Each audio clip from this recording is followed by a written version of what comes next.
बात करेंगे जो अमेरिका में नहीं, इंग्लैंड में या इंग्लैंड में पैदा होता है, न्यूयॉर्क में पैदा होता है और न्यूयॉर्क में या अमेरिका में, राइट। और one of the greatest poet of modern age कहा जाता है उसको, 20th सेंचुरी का बहुत बड़ा पोएट कहा जाता है उसको। और उसने एक ऐसा वर्क लिखा था, इसके नाम से पूरा एज डिस्क्राइब किया जाता है और उसका नाम है age of anxiety. The entire 20th century was the age of anxiety, was the age of World War, right? और उस पोएट का नाम है W.H. Auden।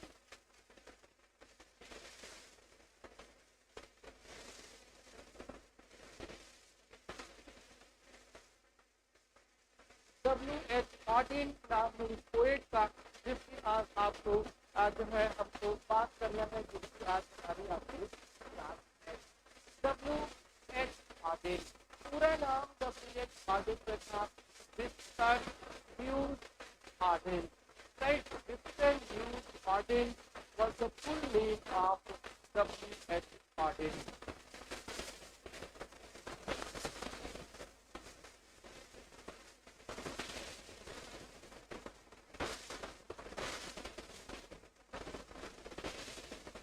Born in 1907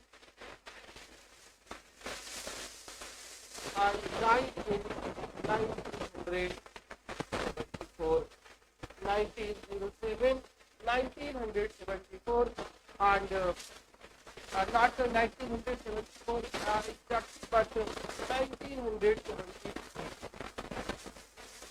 And he was eyewitness of the two world wars, of the both the world war 1914 और 1939, जो दो विश्व युद्ध हुए, दोनों के प्रत्यक्षदर्शी थे जो है W.H. Auden। और अगर दोनों का कोई प्रत्यक्षदर्शी होगा तो आप खुद सोचिए उसका टेम्परामेंट कैसे डेवलप होगा, कैसे एज अ पोएट ग्रो क्या होगा, और जैसे ग्रो क्या होगा वैसे ही वो काम करेगा, वैसे ही वो लिखेगा भी। Clear? He was a British American poet. यही सब पेपर में आपसे क्वेश्चन आएगा। पॉइंट ए है full name and his birth year and death year, और नेक्स्ट पॉइंट है he was a British American poet. He was a British American poet and his poetry जो है ये जानी जाती है, his poetry is noted for its stylistic and technical achievement। अपने style और अपनी तकनीकी उपलब्धि के लिए पोएम जानी जाती है। और ये किस पर लिखते हैं अपने पोएम? ये पोएम अपने लिखते हैं पॉलिटिक्स पर, मोराल्स पर, लव पर, रिलीजन पर। उनके जो सब्जेक्ट मैटर है वो पॉलिटिक्स है,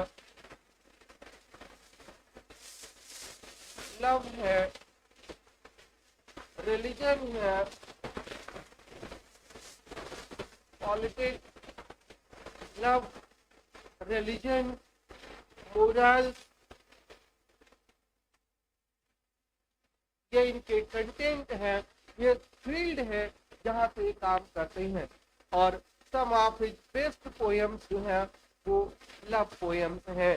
और अगर हम उस लव पोएम्स में बात करें अबाउट लव, तो एक पोएम का इसका कलेक्शन है, एक पोएम है, नाम है उसका funeral blues, right? Funeral blues एक लव पोएम है इनका। और उसी का एक और नाम था stop all the clock, funeral blues और स्टॉप ऑल द क्लॉक। चाहे तो आप नाम लिख लें, नहीं मैं नाम लिख देता हूँ ताकि आपको बिल्कुल भी टेंशन ना हो सर्च करने में।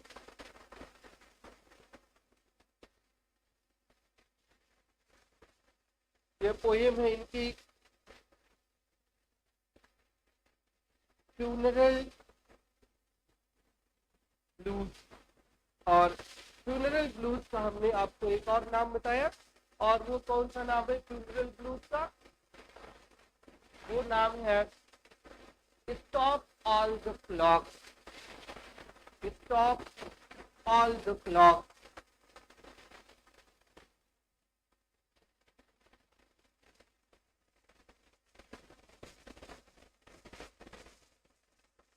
ये टाइटल है, W.H. Auden की पोएम है, 1936 में पब्लिश हुई थी, राइट। और एक इनका बहुत बहुचर्चित वर्क आप सुन लीजिए, वो है the ascent of F6।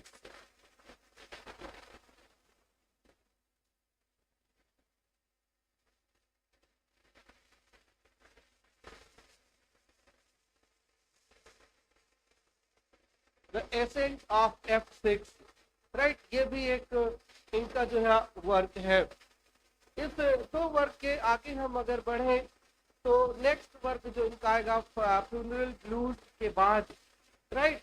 Funeral blues के बाद 1936 में ये प्ले जो है द एसेंट ऑफ F6।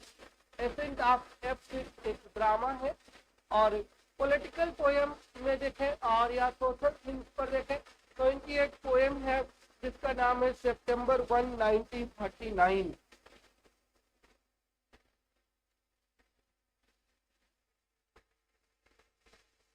सितंबर 1, 1939 ये वो डेट है जहां से सेकेंड वर्ल्ड वॉर शुरू होता है, दूसरा विश्व युद्ध शुरू होता है सितंबर 1, 1939, right.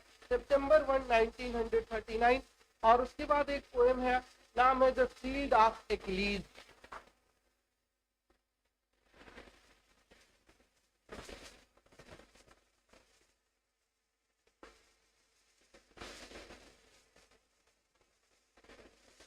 ACHILLES,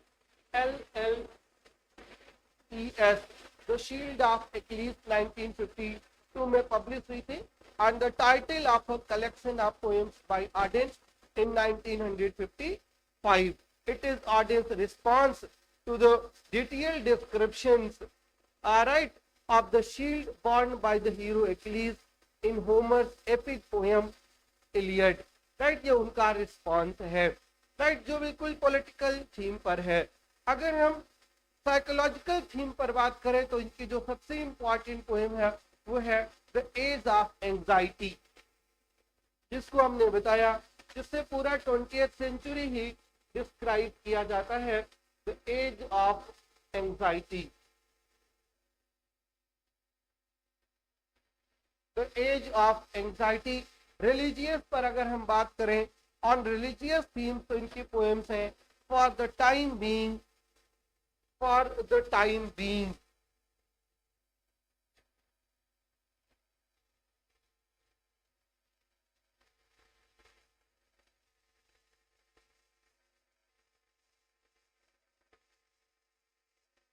right, he was, ये इनकी इंपॉर्टेंट पोएम्स है। ड्रामा है the ascent of F6 drama है, फ्यूनरल ब्लूज और स्टॉप ऑल द क्लॉक से पोएम है, सितंबर 1, 1939 पोएम है, the shield of Achilles poem है, the age of anxiety poem है, फॉर द टाइम बीइंग ये भी पोएम है।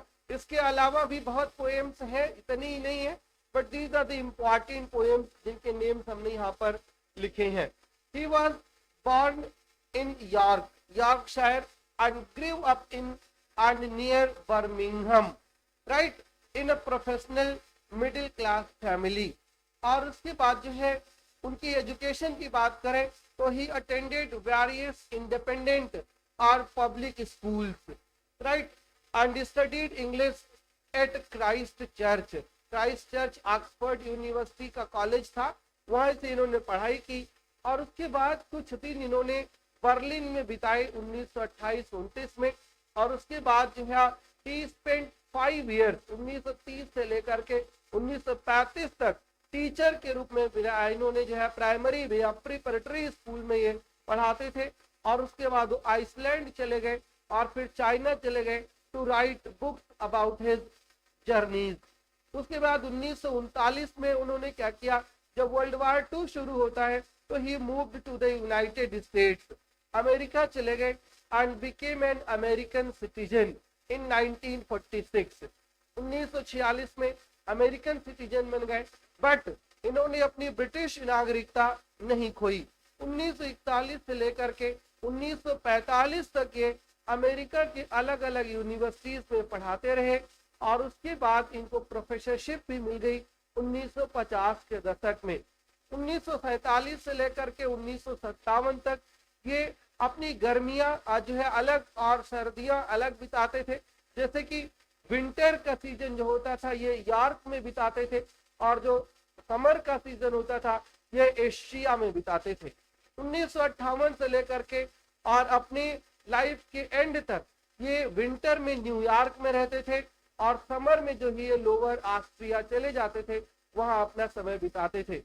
और जहां तक इनके प्रसिद्धि की बात है, फेम की बात है, तो इनका अटेंशन इनकी तरफ लोगों का कब गया जब इनकी पहली पोएम जो है 1930 के आसपास जो पब्लिश हुई, इनका फर्स्ट पोएटिक कलेक्शन जिसका नाम ही था पोएम्स तभी से।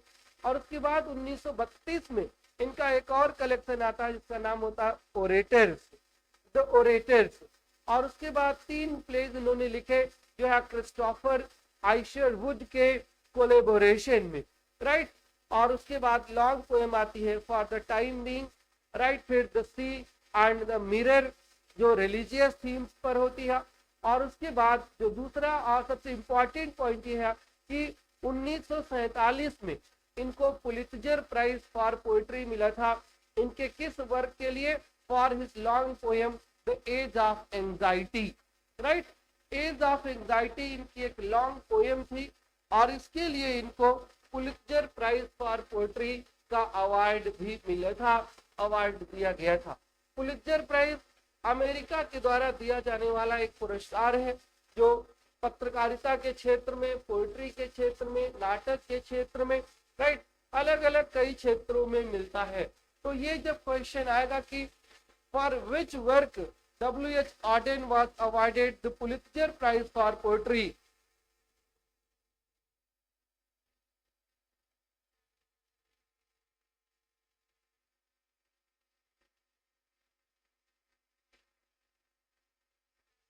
Pulitzer Prize for Poetry was awarded to him for his work, for his long poem, right, The Age of Anxiety, ये पोयम का नाम है। और 1947 में जिस साल में भारत आजाद हुआ था उसी साल इनको ये अवार्ड दिया गया था। The title of which became a popular phrase describing the modern era। 1956 से 1961 तक ये प्रोफेसर ऑफ पोएट्री के रूप में काम किए और इनके लेक्चर जो है बहुत पॉपुलर होते थे के बीच और फैकल्टी मेंबर्स के बीच भी। और फिर उन्होंने 1962 में इनका एक कलेक्शन आया पोएम का और उस पोएम कलेक्शन का नाम था द टायर्ड हैंड। आर्डेन और ईशरवुड बहुत दिनों तक जो है इंटरमिटेंट सेक्सुअल रिलेशन भी रहे और 1927 से 1940 तक, while both had barriers but more intense relations with other men। 1939 में आर्डेन ने जो है Auden fell in love with Chester Kallman और regarded their relationship as marriage, but वो मैरिज 1941 में खत्म हो गई जब कलमैन ने इनसे कहा कि हम दूसरे से जो है संबंध रखने में आप हमको बिल्कुल भी मना नहीं कर सकते हैं। लेकिन दोनों उसके बाद भी फ्रेंडशिप हमेशा इनकी मेंटेन रही और 1947 से लेकर के और अपनी डेथ तक कलमैन और आर्डेन दोनों लोग एक ही अपार्टमेंट, एक ही घर में रहते थे, but they didn't have any sexual relationship, non sexual relationship में दोनों लोग अपनी पूरी जिंदगी जो है बिता दिए, पूरी जिंदगी रहे। आर्डेन एक बहुत ही प्रोलिफिक राइटर थे, प्रोज एसेस के भी, और उनके रिव्यूज भी बहुत सारे छपते थे, political reviews, psychological reviews, religious subjects पर भी उन्होंने काम करते थे। और इसके अलावा जो है he worked at various times on documentary film, poetic plays पर भी उन्होंने काम किया, डॉक्यूमेंट्री फिल्म पर भी उन्होंने काम किया और अदर टाइप की जो परफॉर्मेंसेस थी उसमें भी उनका पूरा पार्टिसिपेशन था। और through out his career he was both controversial and influential. जो इन्फ्लुएंशियल होगा वही कंट्रोवर्शियल भी हो सकता है। तो अपनी पूरी जिंदगी जो है वो इन्फ्लुएंशियल भी रहे और कंट्रोवर्शियल भी रहे। And critical view on his work जो है range from sharply dismissive trending him as a lesser figure than W.B. Yeats and T.S. Eliot, जो इन्हीं के टाइम पर लिख रहे थे। उनके जो है ये उनसे थोड़ा नीचे की कैटेगरी में थे, बट उनसे कम इम्पोर्टेंट नहीं थे। थोड़ी इम्पोर्टेंस घटी इसलिए क्योंकि इनकी जो कंट्रोवर्शियल नेचर था इनके खुद के बिहेवियर के वजह से, उसके वजह से इनकी रिपुटेशन थोड़ा सा घटती भी है, उतना फेमस नहीं हो पाए जितना W.B. Yeats या अजय T.S. एलियट हुए थे। बट हिज पोएट्री जो है वो फार ग्रेटर है, बहुत अच्छी पोएम्स इन्होंने लिखी हैं। रही बात इनके और हमारे इस सिलेबस के बीच में, तो इनकी एक एलिजी है जो हमको आपको पढ़ना है, जो इन्होंने W.B. Yeats जो कि इन्हीं के कंटेम्प्ररी पोएट थे, जिनकी डेथ 1939 में हुई थी, उन्हीं की डेथ पर इन्होंने एक एलिजी लिखा था 1940 में, और उस एलिजी का नाम था इन मेमोरी ऑफ W.B. Yeats, और वही एलिजी हमारे आपके सिलेबस में प्रिस्क्राइब्ड है।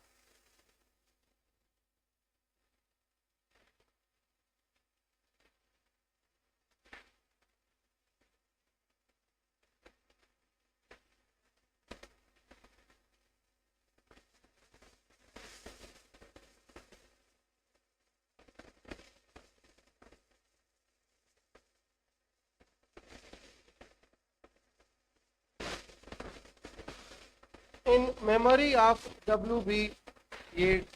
W.B. Yeats के बारे में मैं आपको बता चुका हूँ, W.B. Yeats के बारे में डिटेल पढ़ा भी चुका हूँ, और उनकी दो पोएम्स जो हमारे सिलेबस में थी, सेलिंग टू बाइजेंटियम, और सेलिंग टू बाइजेंटियम के साथ एक और पोएम कौन सी थी जो हम लोग कर चुके हैं, राइट। यहाँ पर अब हम बात करते हैं उनके पोएम की, इन मेमोरी ऑफ W.B. Yeats की।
जी, in memory of W.B. Yeats, W.B. Yeats की डेथ 1939 में होती है, और ये poem in memory of W.B. Yeats was written in 1940, 1940 में लिखी गई थी। W.B. Yeats, विलियम बटलर येट्स उनका पूरा नाम है।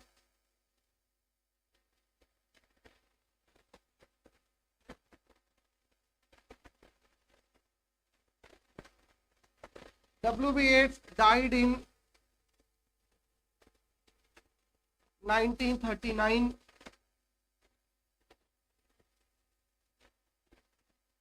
और बाई फॉर्म देखा जाए तो कोई पोएम ये किसी के मेमोरी में लिखी जाती है तो उसी को एलिजी कहा जाता है। एलिजी है ये पोएम। एलिजी भी एक टाइप की लिरिक होती है जो on the death of someone लिखी जाती है।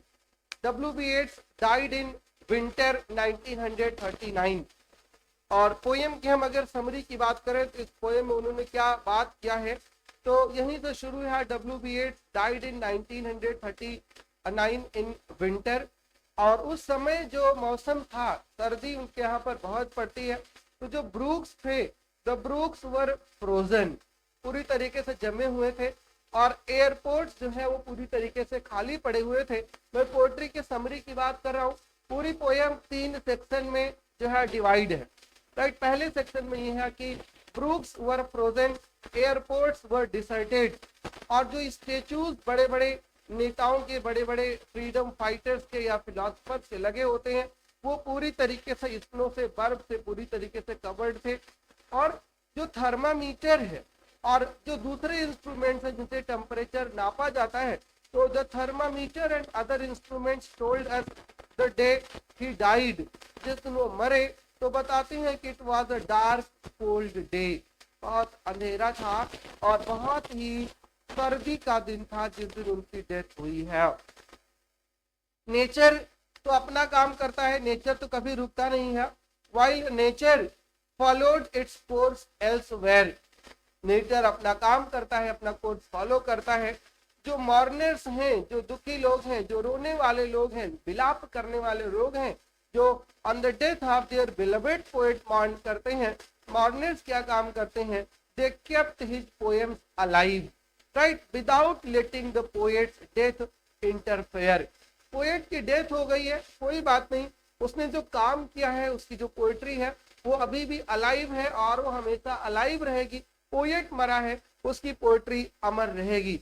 इसके बावजूद जहां तक एड्स की बात है, फॉर एड्स हिमसेल्फ माइंड और बॉडी फेल्ड, राइट, माइंड और बॉडी फेल्ड हुए हैं, leaving no one to appreciate his life but his admirers, right. उनके एडमायरर्स जो है, जो उनके प्रशंसक हैं, वो अभी भी उसकी प्रशंसा ही कर रहे हैं। और कहते हैं कि अभी भी जो है डब्ल्यू.बी. येट्स मरे नहीं है, जिंदा है। और कैसे जिंदा है, तो बताते हैं कि ही लिव्ड थ्रू हिज पोएट्री, वो अपनी पोएट्री के थ्रू जिंदा है। और उनकी पोएट्री जो है स्कैटर्ड अमंग सिटीज, शहरों में चारों तरफ फैली हुई है, और अनफेमिलियर रीडर्स जो है वो भी उनको जानते हैं, और क्रिटिक्स भी उनको बहुत बेहतर तरीके से जानते हैं, who modify his life and poetry through their own understanding। जो क्रिटिक्स हैं वो उनकी लाइफ को और उनकी पोएट्री को अपनी समझ के अनुसार मॉडिफाई किया करते हैं, मतलब अपनी व्याख्या दिया करते हैं, अपना इंटरप्रिटेशन दिया करते हैं। और पोएट की जब डेथ हो गई तो इंटरप्रिटेशन तो पोएट का ना होकर के क्रिटिक का ही होगा। इवन यहाँ अगर पोएट जिंदा भी है तो भी व्याख्या जो है वो आपकी ही होती है, व्याख्या हमारी होती है जो उसको पढ़ता है। पोएट तो लिखते ही जो डेथ ऑफ द ऑथर हो जाती है। तो यहाँ पर उसकी बात कर रहा है कि जो पोएट के क्रिटिक्स हैं वो भी पोएम को अपने हिसाब से इंटरप्रेट कर रहे हैं, अपने हिसाब से उसकी व्याख्या करते जा रहे हैं। While the rest of the civilization moves on, a few thousand will remember the day of his death as civilization as a special day। Civilization move भी कर रही है, लेकिन फिर भी कुछ ऐसे लोग होंगे जो उसकी डेथ को एक मेमोरेबल, ऐतिहासिक दिन मानेंगे। ये पहले स्टेंजा में है। दूसरे स्टेंजा में वो किसकी बात करते हैं, जो सेकेंड सेक्शन में वो बात करते हैं कि येट्स को उन्होंने यहाँ पर कंपेयर किया है, वो भी उतना ही बेवकूफ है जितना कि हम। Yeats is called silly like us, right, हमारी तरह से ही वो सिली है। और एक बार एक क्वेश्चन नेट के पेपर में आया था फिल इन द ब्लैंक्स में, तो सिली वाला वर्ड वहां पर फिल करना था, right. Poet is compared, poet is called जो है silly like us. It was mad Ireland, Ireland में डब्ल्यू येट्स पैदा हुए थे, और आयरलैंड जो है कॉलोनियल कंट्री थी उस समय, ब्रिटेन का उस पर पूरा अधिकार था। तो कहता है कि it was mad Ireland that caused Yeats the suffering he turned into poetry, और उसकी वजह से ही येट्स के जो आयरलैंड की समस्याएं हैं उसकी वजह से येट्स जो है वो पोएट बना, और इसलिए कहता है कि मैड आयरलैंड था वो। Poetry survive and gives voice to survival in a space of isolation. और थर्ड जो सेक्शन है उसमें बात करता है final section of the poem की। पोएट यहाँ पर पूछता है एक प्रश्न, किससे, the poet asked the earth, earth से टू रिसीव, क्या कहता है जो अर्थ से कि जो पोएट मरा है डब्ल्यू.बी. येट्स का, वो एक ऑनर्ड गेस्ट है आपका, बहुत सम्मानित गेस्ट है, आप उसको एक्सेप्ट करिए, आप उसको स्वीकार करिए। उसकी जो बॉडी है, the body emptied of its poetry, right. अब उसमें पोएट्री नहीं बची है, वो यहाँ पर पड़ी हुई है। लेकिन मीनवाइल बताता है, वार की बात छेड़कर बताता है, कहता है कि जो डॉग्स ऑफ यूरोप हैं, डॉग्स ऑफ यूरोप यहाँ पर मेटाफर के रूप में यूज करके हुए पूरे यूरोपियन कंट्रीज की बात करके कहता है कि the dogs of Europe bark, वो भौंक रहे हैं, मतलब European countries are fighting among themselves, खुद में ही वो फाइटिंग कर रही हैं, right. The dogs of Europe bark and humans continue their intellectual disgrace. और इंटेलेक्चुअल डिसग्रेस क्या है कि उसकी पोएट्री को क्रिटिसाइज करना, उसके इंटेलेक्ट को ही डिसग्रेस करना है। बट जो पोएट है, the poet is to follow right to the bottom of the night, right. Bottom of the night को तक तो उसको सही चीज को फॉलो करना है। यद्यपि सर्दियां बहुत है, डार्क बहुत है, despite the dark side of humanity somehow persuading others to rejoice in existence. और डिस्पाइट जो है human unsuccess, the poet can sing out through the curse and distress, right. Curse और डिस्ट्रेस पे भी वो गा सकता है। दस वन पोएट्री जो है क्या है, वंस पोएट्री जो हीलिंग फाउंटेन, ऐसा फाउंटेन है जो हील करने का काम करता है, जो घाव को भरने का काम करता है। दैट ऑल्दो जो है लाइफ को कंपेयर करते हुए कहता है कि लाइफ एक प्रिजन है, और पोएट्री क्या है, पोएट्री एक हीलिंग पॉइंट है, जो गीत है वो हील करता है, दुख और दर्द को कम करता है, right. Although life is the prison can teach the free man how to praise life anyway, life को कैसे प्रेज किया जाए ये वो भी जेल भी उसको सिखा देता है। क्लियर है। तो अगर एनालिसिस की हम बात करें तो पोएम की समरी है। अगर व्याख्या की बात करें, एनालिसिस की बात करें, तो along with this piece on the death of Sigmund Freud, Sigmund Freud की डेथ पर भी जो है इसने एक पोएम लिखी थी, Auden's tribute to the poet and Nobel laureate W.B. Yeats, William Butler Yeats, is most memorable elegy on the death of a public figure, right? Most admirable और most commendable elegy है जो किसी public figure पर W.H. Auden ने लिखा था। Sigmund Freud की भी डेथ पर इसने एलिजी लिखा था।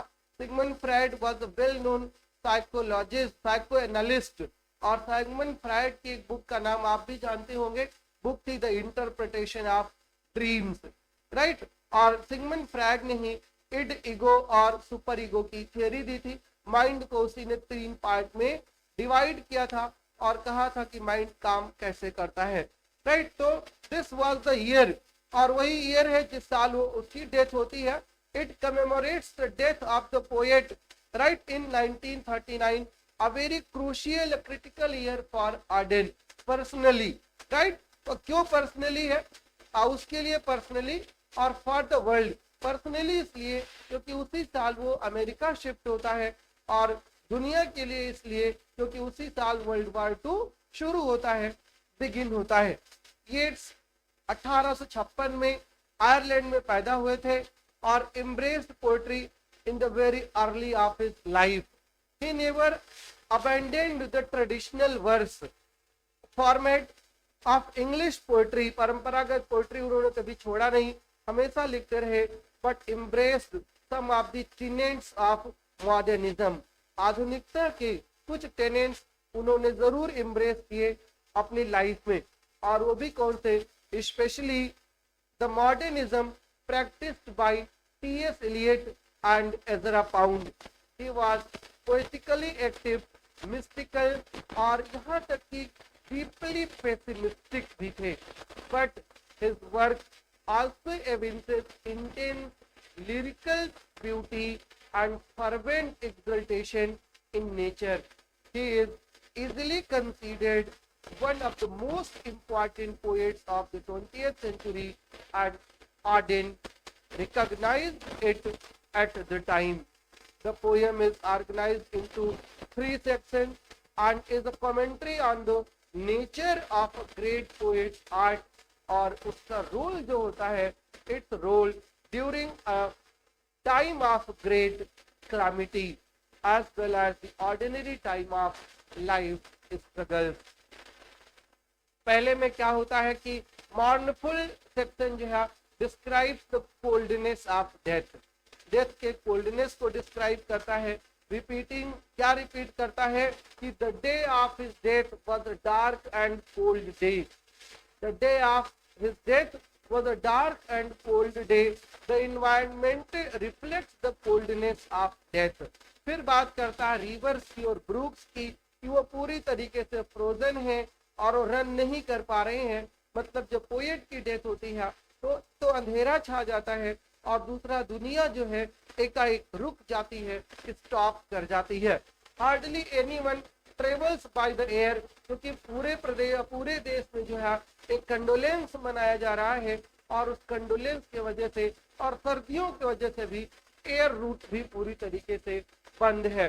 पब्लिक के जो स्टेचूज हैं वो भी पूरी तरीके से डेकोरेटेड हो चुके हैं स्नो के द्वारा और these condition symbolises the loss of activity and energy in WBH's death.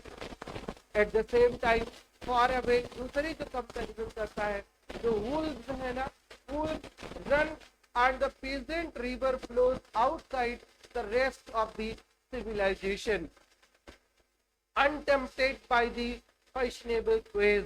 उनके ऊपर फैशन का कोई प्रभाव नहीं पड़ता है. कीपिंग और इसलिए जो है कि they are keeping the poetry alive. The implication यहाँ पर ये है कि जो पोएट है, poem the implication is that the poem live even though the man may be dead. The difficulty with this situation, however, is that the man can no longer speak for himself. He became his admirer. His poems, like ashes, राख की तरह जो है, are scattered. Right? कहाँ scattered है?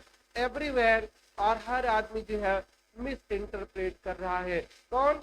Unfamiliar affections are brought into the poem. The ugly fact of bad digestion modifies the poem as the words of a dead man are modified in the guts of the living. जो dead man के words है ना, the words of the dead man are modified in the guts of the living. और आगे अगर हम बात करें तो जैसे कि उसने एक अपनी पोएम हमने बताया फ्यूनरल ब्लूज में कहा था, राइट, कि the events of the average day go on. Events of the average day go on. A trader yells on the floor. The poor suffer. For most people, the day goes unmarked. बहुत लोगों के लिए दिन रोज की तरह बीती जाता है, लेकिन जो पुअर हैं, जो गरीब हैं, उनका दिन अलग अलग बीतता है. उनका दिन रोज एक तरीके से नहीं होता. वैसे ही आज ईद के डेथ के दिन हुआ है. रोज के दिन की तरह ये यूजुअल डे नहीं है. ये पोएट के लिए आज है, WH Auden के लिए अनयूजुअल डे है. और अनयूजुअल डे के वजह से क्या है, अनयूजुअल डे के वजह से पूरा क्लाइमेट जो है वो बदला बदला सा नजर आ रहा है जो है WH Auden को. थर्ड और फाइनल स्टेंजा में है क्या करते हैं. In the third and final stanza WH Auden brings the reader back into more familiar territory.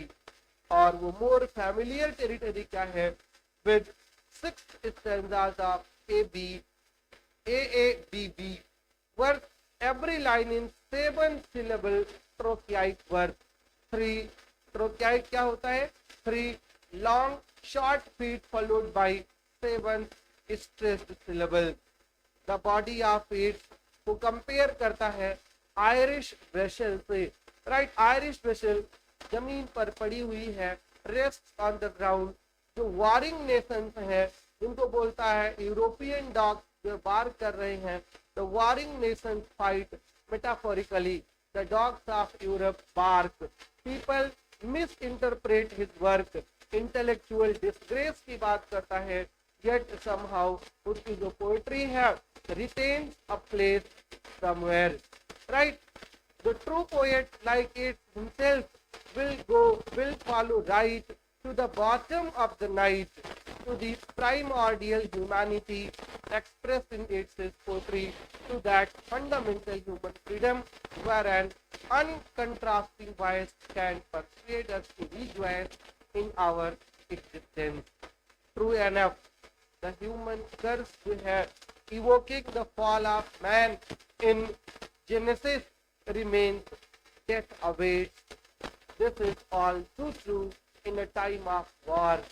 Parantu, the poet can turn the curse into a vineyard, कैसे where sweet poetic drinks can form. Right, on the one hand, there are deserts of the heart and human distress, yet on the other hand, with this wine, a healing fountain can release a man from the prison of his mortal days. A poet like W.B. Yeats, despite everything, can teach the free man how to praise that fundamental spark of existence that survives in one's poetry. Right? So this was all from W.H. Auden's poem. अब कोई जो है confusion में कोई problem हो तो बताइए.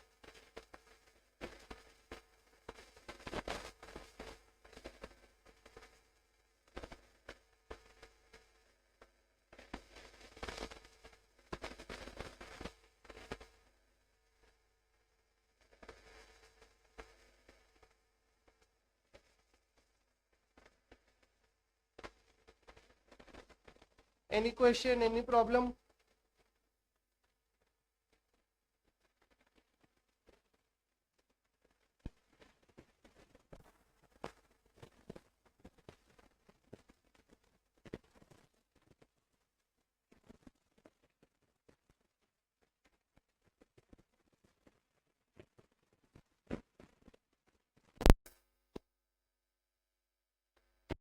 Question.